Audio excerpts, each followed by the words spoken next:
Hey guys, I was going over Tuesday's work with you. So you'll go to Tuesday.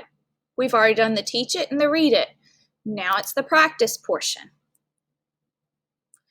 On the practice portion, it says you will use mental math to add numbers. Materials, index cards, timer, or stopwatch. You can make your own index card out of papers. You can use a timer on a cell phone. Don't stress out about things like this. Be creative with it.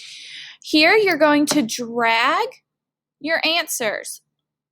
Okay, so if I drag it and it's wrong, it spits it back out to me. Okay, if it's correct, it stays.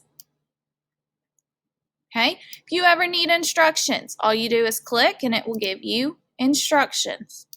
Again, there's nowhere to turn in any of this, but I can clearly see how long you stay on each activity.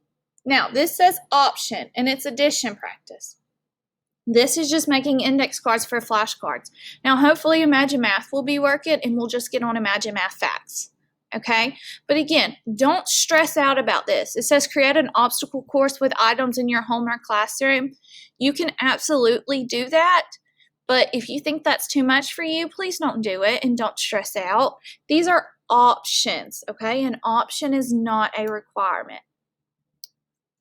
All right, guys, let's go back. We've done our practice it. Now let's do our show it. Okay, on the show it portion, it gives you the option to print this worksheet. So if you have a printer, you would just click print and you easily can print the worksheet.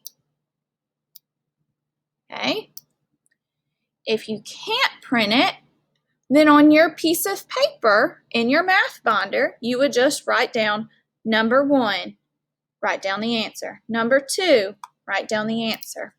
There's nowhere for you to turn this in. Therefore, it is not required to be turned in. But once again, I can see if you've done it. Now, you're thinking, well, if I'm not turning in anything, how am I going to get a grade? You can get a grade in multiple different ways. I can click here on my analytics, and it tells me how long you have spent on each section, okay? So I can click. I'm going to use Miss Ruth as an example, okay? So she hasn't seen this yet, so it's not that she hasn't done her work, it's that it hasn't been published yet, okay? I see it tells me time spent and the last time you've accessed it, okay? So let's go back to our class. So that was Tuesday's work. All right, you might be thinking, well, that didn't take long. Well, if we did all the activities, it would take long. So where are you going to get grades at? On Wednesday, we have an adding and subtracting discussion. Each grade has a different discussion for the week. Okay, discussion will be graded. All right, then on Friday, you have a quiz. Okay, now the quiz is unpublished. You won't have access to the quiz until Friday. Okay, look guys, look how easy this is. You know that this week is easy for all of my grades. 6th grade is doing addition and subtraction. 7th grade is doing decimals, and 8th grade is doing GCF and LCM. You all have the same easy setup. The reason we're doing it easy this week is we have to get used to all of this, okay? It's also a really good review since we've been out of school for 5 months. So if you see on my setup, I give you options. You have 3 times to take it, okay? That's your work. So then you'll get your grade back automatically, and if you want to be able to see your grades, you would just go here to your grade book.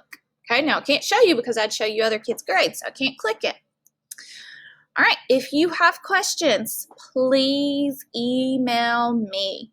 All right, I hope you do really well. Now I just want to throw this out there. Try your best. Ask an adult for help if you stumble upon something. You can do this. It's going to take a lot of self-effort, but I know you will be successful. And again, this week is easy, but it's still math content, so I expect hard work. Have a good week.